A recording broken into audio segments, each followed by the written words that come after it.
Hey, this is Big Guy DIY Robert. If you guys ever have this problem when you're loading your snowmobile up onto your pickup truck, the tailgate lifts. Well, I found a way to resolve that. Well, let me show you what I'm talking about. Let me turn this camera around and set it up. Okay, as you can see, the ramp is secured here.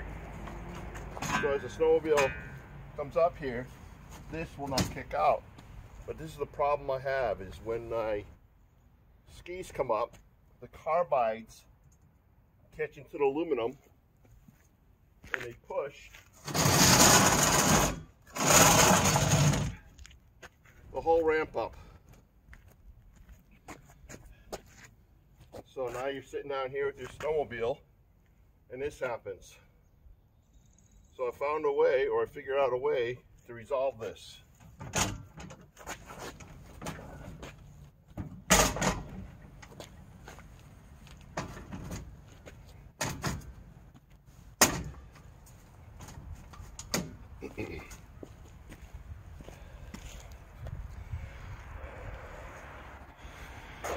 So the three problems I have with this setup, I'm going to go to a wide angle, is one, the angle. This is a steep angle. The ramp's only 5 feet long, so it's pretty steep as the snowmobile approaches and tries to go up. Okay. The other problem I have is the skis I use are off-trail skis, so they're much wider than your regular ramp, which puts my carbides right into the aluminum, not into the ski guides, which is by design. I actually had to modify this ramp to receive my wider skis. As you can see, these sides here are riveted in, and then I use a special metal epoxy to glue them all in. So I need something to reduce this friction so it'll slide up. The other thing is, I need to stop this tailgate from lifting up every time, and that is going to be a simple thing. So there's three things: friction, angle, tailgate. If I can eliminate two of them, then I should have no problem getting the snowmobile up. This is my idea for the tailgate. Okay, I'll show you how to make this. This is a threaded rod with a turnbuckle and an eye. You can buy these with an eye and a hook on the other end. I want the eye, and I'll show you why. Rhyme was not intended. Okay, so how this works.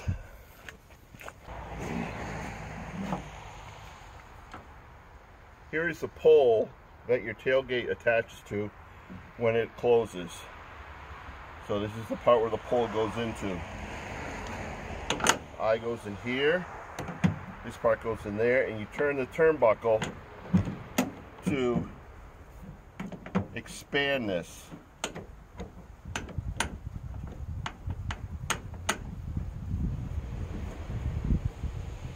So now the eye is pushing against here, and it's pushing down on the tailgate.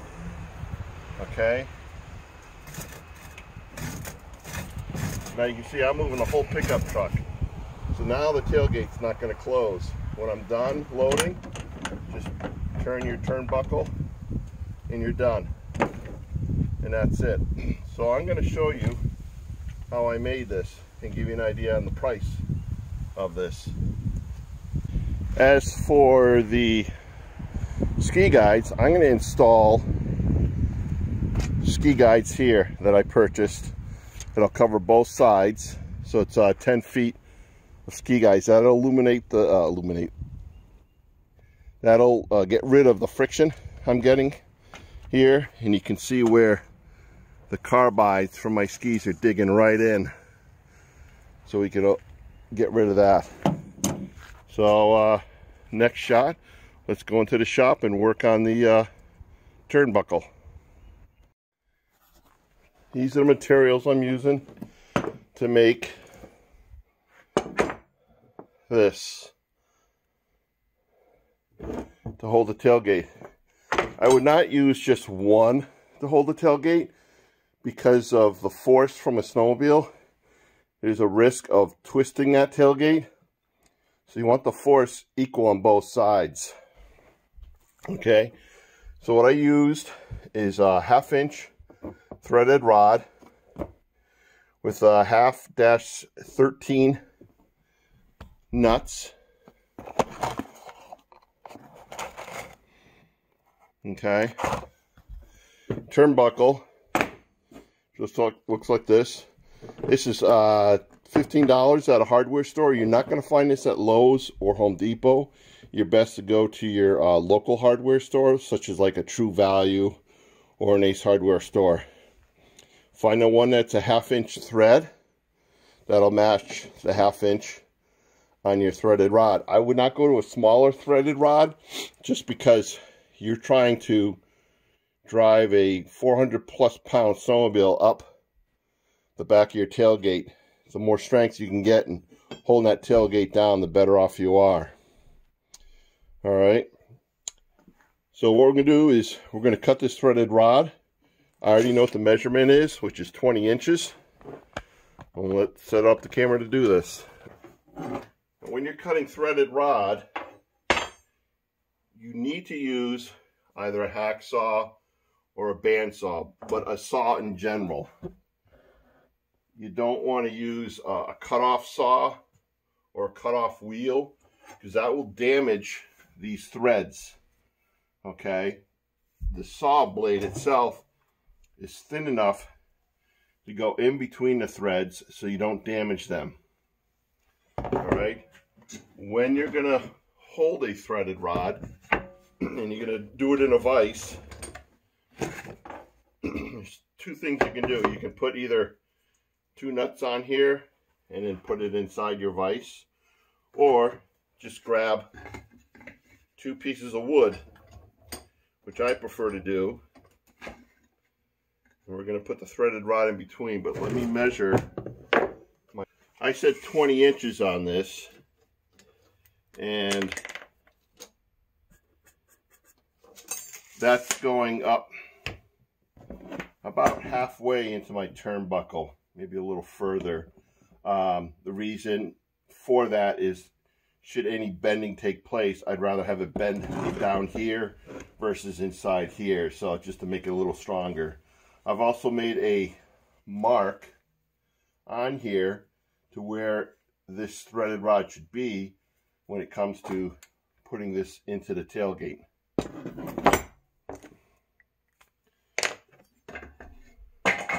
So, made my mark. Let's cut it.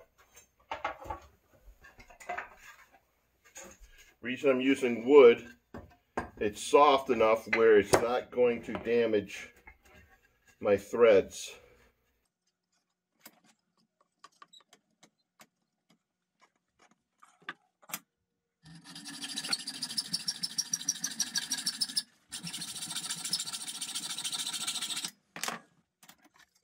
All right, let me show this up close here.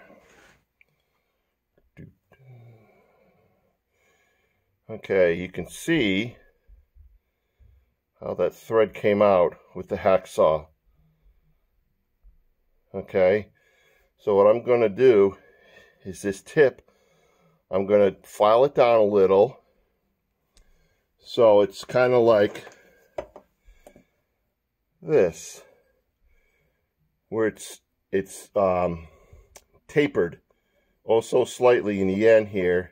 That allows it to screw into either the turnbuckle or to put the nut on.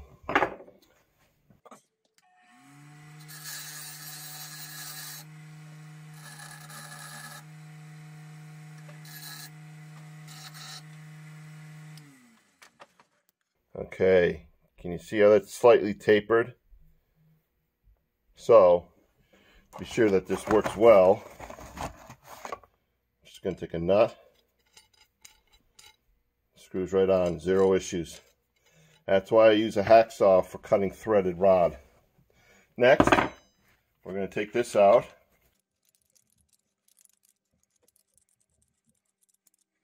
And we're going to thread this in.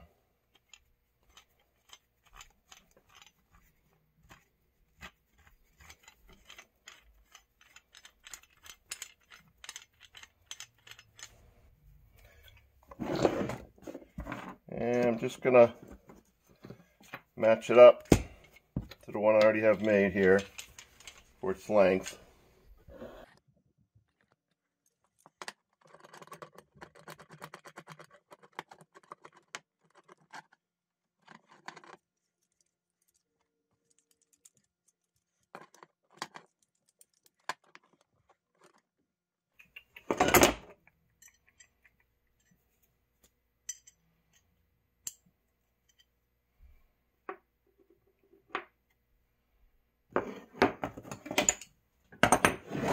Okay, I have my rods threaded in to be equal with the other one.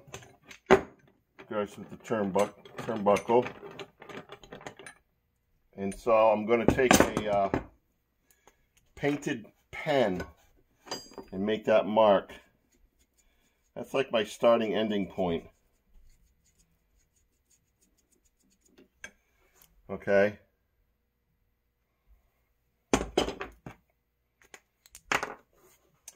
And we're going to need 2 nuts.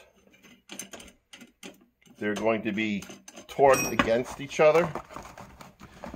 The reason I'm using the nuts versus just a straight rod is because the nuts on here actually sit perfectly into the part that hooks to keep the tailgate closed. The part that hooks the nuts, this nut section, fits in perfectly into the hook in the back of the tailgate. So I just do it to where it's flush.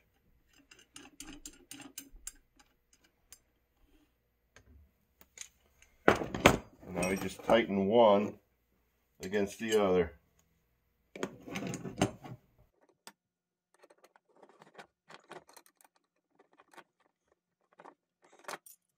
And there we go. So let me put this in the tailgate so you can see how it sits in there, and I'll do a close-up of it. This will be a close-up of how this works now. Now remember, I'm using the eye versus the hook because I want pressure to go against this so it pushes down on the tailgate. The other part will go down there. So let me show you how, up closely, how this is working. You see how the pressure is against the pole, and then the nuts. See how they fit in perfectly, size-wise, into that. That's why I did it that way versus using just the straight rod right into the part. So that's one side, and here's the other side. Trying to do this with one hand.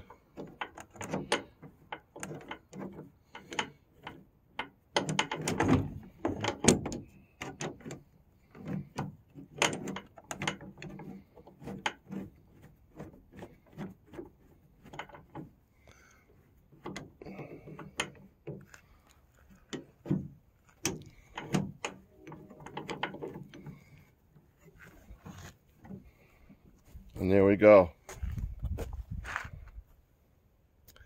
So that's how we're going to keep the tailgate from lifting up at all. So that's step 1. Step 2, working on the ramp. Back in the garage. So you've seen me use these before when I was working on my trailer, adding guides on the tailgate of the trailer. Trying to think of, nope, on the tailgate of the trailer. And the reason I use this product is because they have the non-skid surface. So when you're walking on this, you're not going to slip, whether you're using sneakers or boots. and it gives a little better bite, say if you're using this for ATVs or even garden tractors. I'm going to use the same product on here. Okay, they come in different quantities. This here is a box of 4 pieces, which gives me 10 feet total. This was $54 total, and that's pretty much a standard price I found both online and on the internet. So let me pull these out.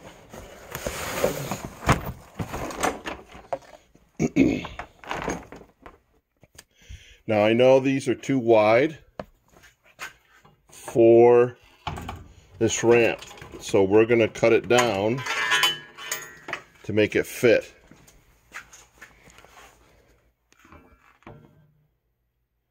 And you can see how I'm going to have to cut this down. My ski usually rides up here, as you can see the wear on there. So what I'm going to do is cut these, looks like right down the middle here, and then I'll get 2 pieces out of here from each side. Then we're going to have to secure it on there, which we'll use rivets, and I'll show you how I do that as well. So that's going to be our next part of this project. So I'm going to set up my table saw and show you me ripping these guides down to fit on our ramp.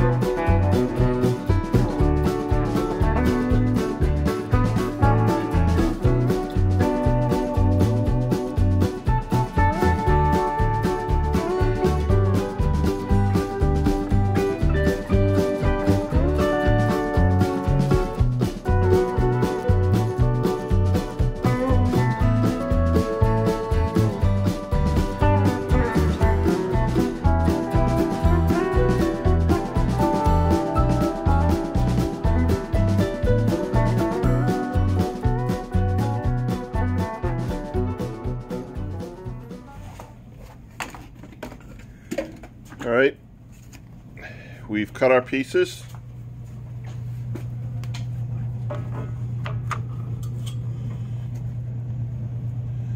And they fit in perfectly.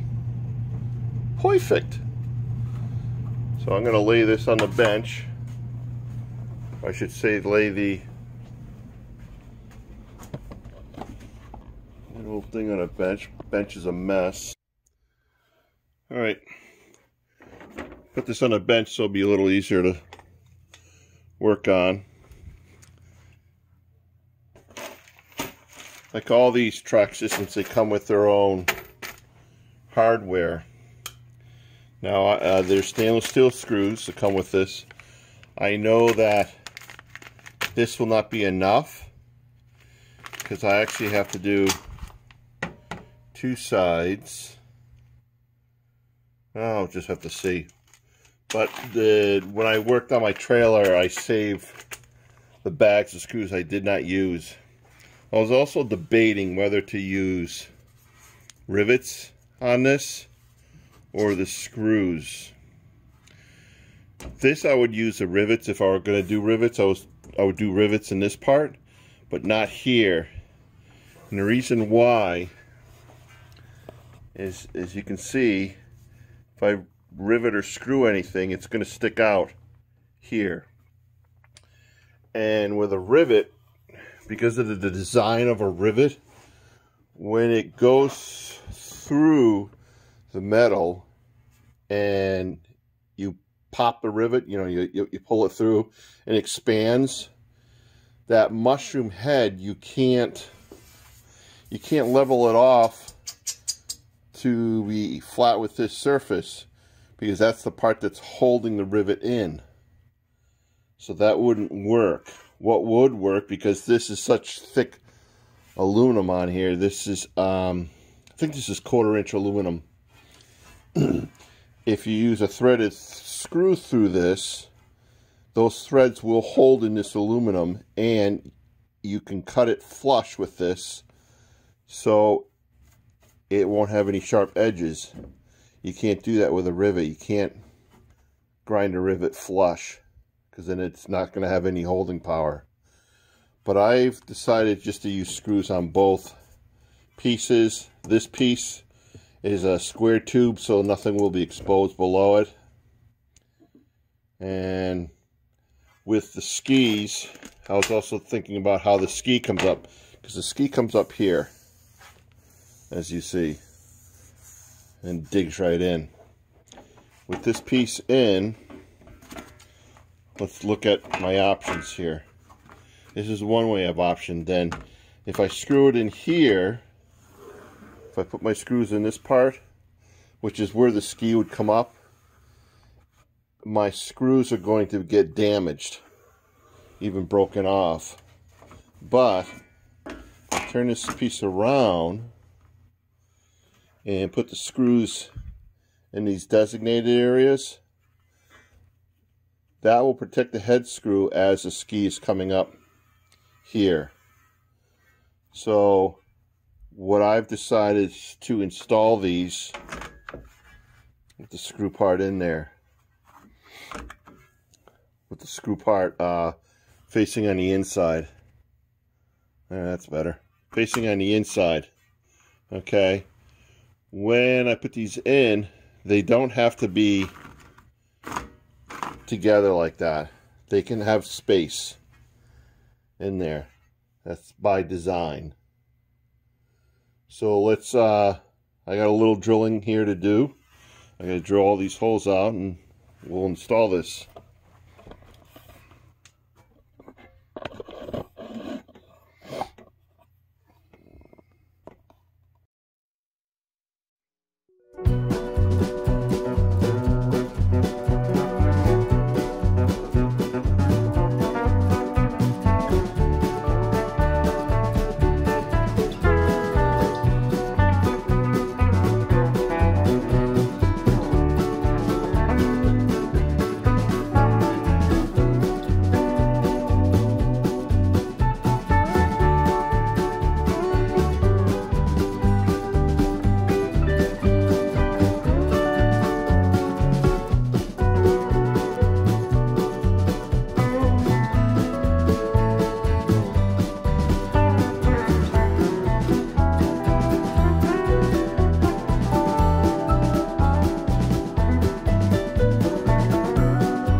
Now that I got the ski guides on, this is what I'm talking about.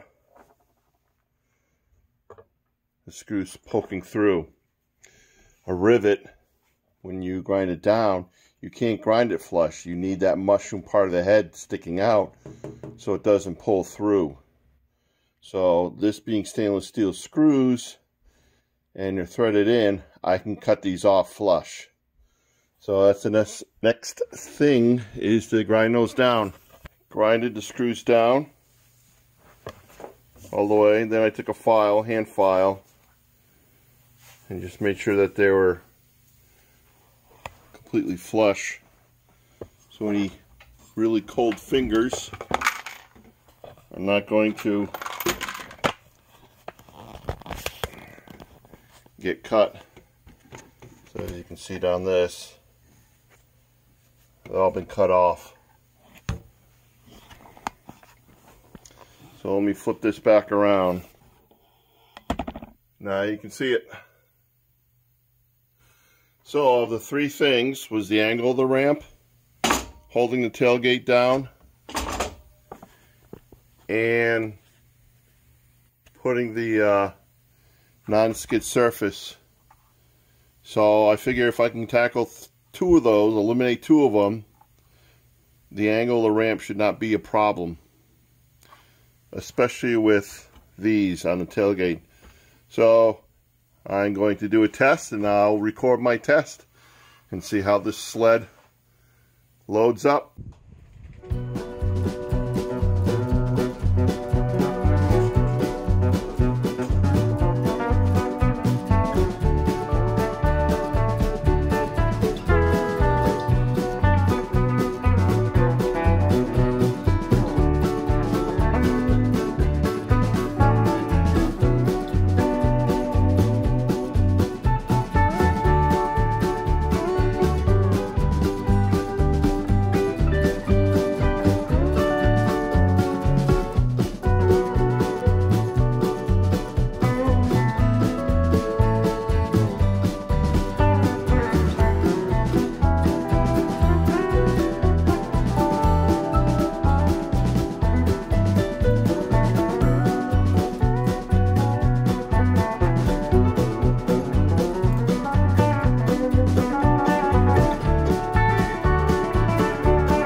you go.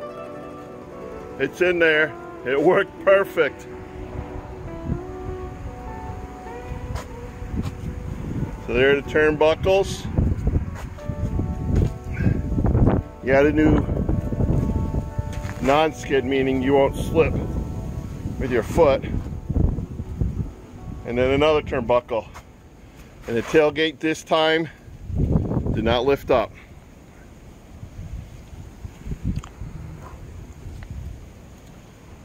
So, yeah, I'm kind of stoked here because this is the third time. I've had this happen to me 3 times, and I tell you, it drives me freaking crazy. So, hopefully this gives you guys who are loading your sleds on your trailer by yourself a really good idea how to stop that tailgate from lifting when you're loading. If this helped, give me a thumbs up. Big Guy DIY Robert signing off. Have a great snowmobile season.